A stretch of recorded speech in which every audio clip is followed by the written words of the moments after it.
Hai guys, aku Bila.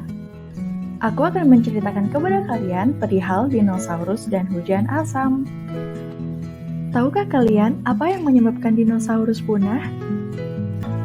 Asteroid adalah meteorit raksasa atau meteor raksasa yang telah mencapai permukaan bumi.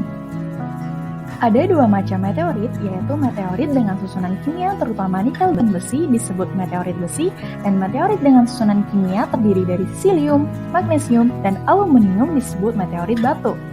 Meteorit besi atau siderit rata-rata terdiri dari 91% besi dan 8,5% nikel. Meteorit kelompok ini juga mengandung kobalt, fosfor, dan sejumlah kecil unsur lain.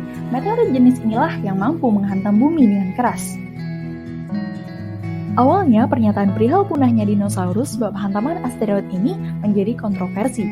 Kemudian pada tahun 1991, geolog menemukan lokasi tumbukan berupa kawah berdiameter 180 km di sepanjang semenanjung Yucatan, Meksiko.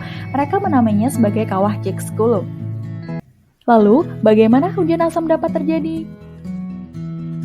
Hujan asam terjadi ketika sulfur dioksida dan hidrogen oksida menyebar di atmosfer setelah diangkut oleh angin dan arus udara. Gas sulfur dioksida akan mengikat oksigen di udara dan berubah menjadi sulfur dioksida, yang kemudian akan bereaksi dengan air di udara membentuk air hujan berupa asam sulfat. Gas nitrogen oksida yang naik ke atmosfer akan bereaksi dengan oksigen membentuk gas nitrogen dioksida, kemudian bereaksi kembali dengan partikel air di udara dan membentuk asam nitrat dan asam nitrit. Air hujan asam kemudian menyirami permukaan bumi, dapat menyebabkan kerusakan tanah, kerusakan daun dan tumbuhan, perubahan pH air permukaan dan air tanah, serta dampak negatif bagi lingkungan lainnya. Belum lagi efeknya SO2 terhadap kualitas udara dan kesehatan. Apabila SO2 yang disuguhkan ke lapisan stratosfer oleh dinamika cuaca nantinya bocor ke lapisan troposfer di mana manusia tinggal, maka ini juga membahayakan pernafasan dan kesehatan lainnya.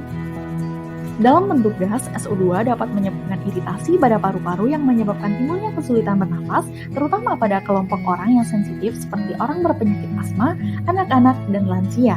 SO2 juga mampu bereaksi dengan senyawa kimia lain membentuk partikel sulfat yang jika terhirup dapat terakumulasi di paru-paru dan menyebabkan kesulitan bernafas, penyakit pernapasan, dan bahkan kematian.